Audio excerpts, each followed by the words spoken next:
Hello everyone. तो आज की ये वीडियो काफ़ी ज़्यादा इंपॉर्टेंट है जुनैद नगर, समता नगर, खजूरवाड़ी के रहवासियों के लिए, क्योंकि जैसा कि आप सभी लोगों को पता होगा कि हमारा एनेक्सर 2 जो है वो फिलहाल तैयार हो रहा है। तो इसमें हमारी ये रिस्पॉन्सिबिलिटी बनती है कि हम ये जीआर चेक करें कि कौन से बेसिस पे जो है वो आपकी एलिजिबिलिटी तय की जाती है।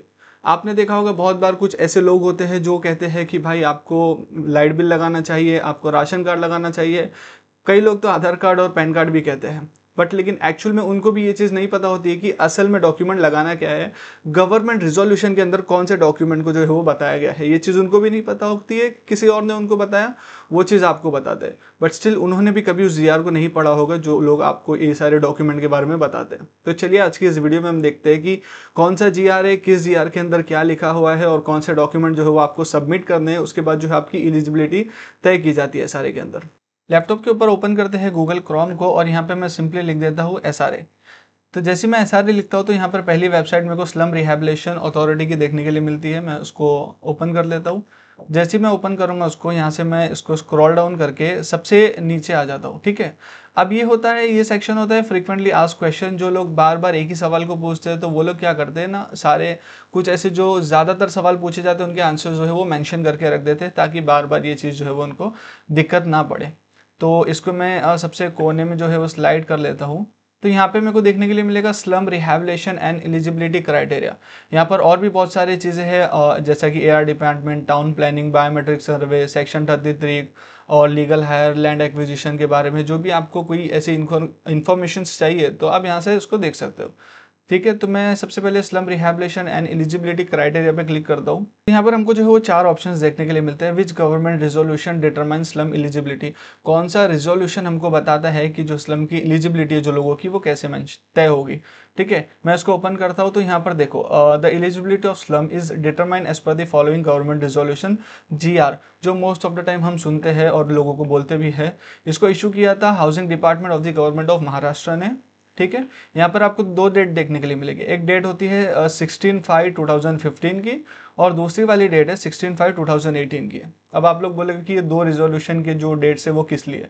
ठीक है, उसी को देखने के लिए हम यहाँ पर आते हैं। तो यहाँ पर देखो 16/5/2015 की जो डेट मैंने बताया आपको एलिजिबिलिटी, ये है 2000 से पहले के लोगों के लिए, उनके लिए ये जीआर है। As per the GR date 16/5/2018। अब जो 18 के अंदर आया था वो है 2011 वालों के लिए। तो 2 जीआर है बेसिकली, एक 2000 से पहले के जो डॉक्यूमेंट क्या सबमिट करना है उनके लिए अलग जीआर है, और जो 2011 वाले उनके लिए अलग जीआर है। ठीक है, अब बात तो हो गई ये जीआर की। तो अभी ये जीआर के जो क्या इसके अंदर डॉक्यूमेंट्स है वो कहाँ पे चेक करेंगे, तो हम नीचे देखते हैं एक और ऑप्शन है, which document are required for proving slum eligibility, कौन से डॉक्यूमेंट रिक्वायरमेंट है आपकी एलिजिबिलिटी को प्रूफ करने के लिए। इसको ओपन करूंगा तो सेम यहाँ पर भी वही जीआर लिखा होगा और इसमें लिखा है कि 2015 के जीआर में प्रिस्क्राइब्ड वेरिफिकेशन फॉर्मेट जो है वो दिया हुआ है। अब ये जीआर देखने के लिए हमको क्या करना है, रिसोर्सेज के ऊपर क्लिक करना है। यहाँ पर लास्ट वाला ऑप्शन देखने के लिए मिलेगा आपको गवर्नमेंट रिजोल्यूशन का। अब उसके ऊपर जाओगे गवर्नमेंट रिजोल्यूशन पे तो एक कुछ इस तरीके का इंटरफेस आपको देखने के लिए मिलेगा। तो आप यहाँ से अपने लैंग्वेज सेलेक्ट कर लेना। अब देखो यहाँ पे ना सारे डिपार्टमेंट के ना जो सेक्शंस होते हैं वो सेक्शंस लिखे हुए हैं। यहाँ पर फूड हो गया, माइनॉरिटी डिपार्टमेंट हो गया, tribal department, other backward classes. तो ये सारी चीज़ें ना आपको देखने के लिए मिलेगी, लेकिन हमारा जो है ना वो हाउसिंग डिपार्टमेंट है। तो हमको अपना हाउसिंग डिपार्टमेंट सेलेक्ट कर लेना है। मैं यहाँ पर सेलेक्ट कर लिया हाउसिंग डिपार्टमेंट। अब यहाँ पर आपको उस जीआर को ढूंढना थोड़ा सा डिफिकल्ट हो जाता है, क्योंकि यहाँ पर बहुत सारे जीआर हैं। ठीक है, तो आपको 2015 के जीआर तक पीछे पीछे आप यहाँ से भी जा सकते हो, या फिर सिंपली आप यहाँ पर ना कोड नंबर एंटर कर सकते हो उस जीआर का। तो उस जीआर का मैं कोड नंबर वीडियो के डिस्क्रिप्शन में भी मेंशन कर दूंगा, जहाँ से आप उसको डाउनलोड कर सकते हो। सबसे पहले हम 2000 का जो है वो जीआर का कोड नंबर देखते हैं। ठीक है, यहाँ पर देखो 2015 का जीआर का कोड नंबर ये है। मैं यहाँ से इसको कॉपी कर लेता हूँ और इस चीज़ को मैं यहाँ पर पेस्ट कर देता हूँ। ठीक है, फिर उसके बाद आपको जो ये कैप्चा होता है उसको एंटर करना है वेरिफिकेशन के लिए। ये डालने के बाद मैं फाइंड पे क्लिक करता हूँ। तो जैसे ही मैं यहाँ पे क्लिक करूँगा तो देखो यहाँ पर जो है वो मुझे जीआर मिल चुका है, जिस जीआर की एसआरए के फ्रीक्वेंटली आस्क्ड क्वेश्चन में बात हो रही थी 16/5/2015। तो यहाँ से आप डाउनलोड पे क्लिक करोगे इसको, तो यहाँ से आप इस कंप्लीट जीआर को जो है वो पूरी तरीके से डाउनलोड कर सकते हो। ठीक है, अब जैसे देखो, अब मैं इस जीआर के अंदर आपको ये है 2000 वालों के लिए। ठीक है, अब सेम चीज़ मैं आपको बताता हूँ। अगर आपको 2011 का जीआर देखना है तो उसके लिए बेसिकली ये वाला कोड नंबर है, ये भी मैं मेंशन कर दूंगा वीडियो के डिस्क्रिप्शन में। तो आप इसको यहाँ से रिमूव करके वो वाले को एंटर कर सकते हो और यहाँ पर आपको फिर से कैप्चा एंटर करना पड़ेगा। मैं फाइंड पे क्लिक करूंगा तो देखो यहाँ पर मुझे है ना जो 2011 वाला GR मिल गया। तो मैं यहाँ से इसको भी क्लिक करके इजीली यहाँ से जो है उसको डाउनलोड कर सकता हूँ। यहाँ पे ऑप्शन मिलता है डाउनलोड का, आप यहाँ से डाउनलोड कर दे। अब हम बात करते हैं दोनों GR के बारे में। बता दिया आपको किस तरीके से उसको डाउनलोड करना है। और बेसिकली मेरा ये बताने का इसके पीछे मोटिव ये है कि आपको भी एक्चुअल में पता चले कि कौन से GR के अंदर क्या लिखा हुआ है पात्रता के लिए। आप भी ऐसा ना हो कि किसी की सुनी सुनाई बात पे आप जो है वो किसी और को बताओ, फिर वो चीज़ नहीं होना चाहिए। आपके पास आज के टाइम पे पेपर वर्क सारी चीज़ें चलती, आपके पास एज अ प्रूफ होना चाहिए कि अगर आप कहीं पे खड़े हो बात करने के लिए तो आपके पास वो GR होना चाहिए जिस GR की आप बात कर रहे हो। अब देखो यहाँ पर अगर मैं आपसे बात कर रहा हूँ 2000 से पहले के बारे में, तो यहाँ पे सारी चीज़ें लिखी हुई है जो हमने फॉर्म भी सबमिट किया था, सेल्फ डिक्लेरेशन आबा का जो हमको मिला था, ठीक है, वो भी आप लोगों ने सबमिट किया। उसके बाद अब यहाँ पर नीचे आते हैं ना, तो सबसे पहला जो है ना यहाँ वोटर ID की बात हो रही है, ठीक है। यहाँ पर आप देखोगे अंतिम मतदार यादीचा प्रमाणित उतारा, जिसको हम उतारा कहते हैं, सर्टिफाइड कॉपी कहते हैं इंग्लिश के अंदर, वो अब ये पूरा जो है वो मराठी में मैंने इसको थोड़ा सा इंग्लिश में ट्रांसलेट किया है। तो जैसे ही मैं इसको ओपन करता हूँ तो देखो यहाँ पर सबसे पहली वही चीज़ लिखी है जो मैंने आपको बताया, certified copy of latest electoral roll publish in the year 2000 और earlier by the district magistrate. जो हमारा उतारा होता है, जो हमारे पास वोटर ID होता है जो 2000 से पहले का होता है, उसका आप कॉपी लगा के कर सकते हो।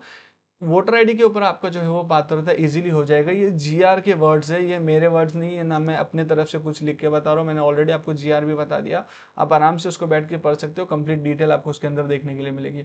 उसके बाद जो बात आती है यहाँ पर, ये सबसे बड़ी चीज़ लिखी हुई है, ठीक है। और मतलब अगर आपके पास वोटर ID नहीं है तो आपको इलेक्ट्रिसिटी बिल यहाँ पर लगाना है, जो पहले BSES का होता था, रिलायंस, अडानी, तो वो आप यहाँ पर लगा सकते हो। उसके बाद एक सेंसस हुआ था 2001 में, उसका ID कार्ड बनाया गया था वो, या फिर प्रॉपर्टी टैक्स। इस तरीके से जो है ना आपको 7 डॉक्यूमेंट्स देखने के लिए यहाँ पर मिल जाते हैं। तो इसमें से अगर आप कोई भी लगाते हो तो आपका एलिजिबिलिटी जो है वो हो जाएगी, ठीक है। अब कोई ये नहीं कह सकता कि आपका जो है वो लाइट बिल के ऊपर ही होगा, या फिर जो है वो सिर्फ प्रॉपर्टी टैक्स के ऊपर ही होगा, या फिर सिर्फ और सिर्फ वोटर ID के ऊपर ही होगा। इसमें से कोई भी चीज़ अगर आप लगाते हो तो उसके ऊपर आपकी पात्रता हो जानी चाहिए। अगर फिर भी नहीं होती है तो फिर कुछ ना कुछ इश्यू है, ठीक है, या फिर वो इस GR को नहीं मानते या फिर अपनी मनमानी कर रहे हैं, ऐसा भी हो सकता है। अब मैं इसको क्लोज करके अब आपको 2011 का GR बताता हूँ। जैसे ही 2011 के GR को भी मैं नीचे करता हूँ यहाँ पर, तो यहाँ पर भी सेम चीज़ लिखी है, मतदार यादीचा प्रमाणित उतारा। जैसा मैंने मेंशन किया मेरे पास 2000 GR की, इसको भी थोड़ा मैंने इंग्लिश में ट्रांसलेट किया है। तो यहाँ पर भी सेम चीज़ देखने के लिए मिलेगी आपको, 7 documents, certified copy of the final electoral roll publish in the year 2000 और earlier as per the district magistrate office. तो 2000 से 11 से पहले का अगर आपके पास उतारा है या फिर वोटर ID है तो आप उसको लगा के आपकी पात्रता हो जाती है। बट कई बार ऐसा हो रहा है कि वोटर ID के ऊपर पात्रता अगर आपकी नहीं हो रही है, तो ये एक GR के अंदर का ही पॉइंट है जो मैं आपको पढ़ के बता रहा हूँ, ठीक है। इस चीज़ के ऊपर आपकी पात्रता जो है वो हो जानी चाहिए। आपके पास 7 डॉक्यूमेंट्स है, उसमें से अगर आपके पास कुछ नहीं है तो आप दूसरे चीज़ को भी जो है वो इजीली लगा सकते हो। अब एक चीज़ मेरे को ये कन्फ्यूजन थी 2011 के GR के अंदर, बहुत सारे लोगों ने मुझे ये चीज़ भी कहा था कि 2011 वालों को जो है वो हो सकता है यहाँ पे दे या फिर कहीं और जगह पे दे, तो उनको जाना पड़ेगा। तो मेरे को लगा था कि ये शायद हो सकता है, ऐसे ही बोल रहे हैं। बट स्टिल मेरा ऐसा होता है कि अगर मेरे को किसी ने कोई चीज़ कहा तो मैं उसके बारे में पहले रिसर्च करूंगा, फिर ही वो किसी और को मैं बोलता हूँ। ऐसा नहीं होता है कि किसी ने मुझे कहा, मैंने किसी और को कहा, तो बिना वेरीफाई चीज़ें की आपको नहीं बोलना चाहिए। इसके अंदर देखिए यहाँ पे F प्रोविजन में लिखा है, provision relating to allotment of tenement either in situ or otherwise. इन सितु का मतलब होता है उसी जगह पे या फिर कहीं और आपको ओनरशिप या खुद का घर दिया जा सकता है या फिर आपको रेंट पे लेके दिया जा सकता है। Other non protected occupier up to the 1 January 2011 वालों के लिए, ठीक है, इनको नॉन प्रोटेक्टेड कहा जाता है। Subject to the availability of tenement as per terms and condition and guidelines so notified in the official gazette by the chief executive officer with the prior approval of the state government के approval के ऊपर chief executive officer एक official gazette निकालेंगे, उसके अंदर सारी चीज़ notify करेंगे। अब इस प्रोविजन के बारे में मेरे को कन्फ्यूजन थी कि मतलब इसको और थोड़ा डिटेल में जानना था, तो मैंने इसको सर्च किया तो मेरे को ये चीज़ पता चली कि जो 2000 से पहले के लोग हैं, ठीक है, अगर उनको घर दे दिए बिल्डिंग के अंदर और उसके बाद अगर फ्लैट्स बच जाते हैं तो आपका सेकंड ऑप्शन होगा, आपको जो है वो वहाँ पर घर मिलेंगे। अगर फ्लैट्स नहीं बचते तो आप वेटिंग लिस्ट में चले जाओगे, आपको नहीं मिलेगा, ठीक है। या हो सकता है कि आपको कहीं और जगह पे दे, या फिर हो सकता है उसी जगह पे दे अगर फ्लैट अवेलेबल है तो इनका जो है 2011 वाला का थोड़ा सा नॉन प्रोटेक्टेड में आता है, बट स्टिल इनको जो है वो एक फेयर चांस दिया गया है कि आप भी जो है वो इस स्कीम का हिस्सा बन सकते हो।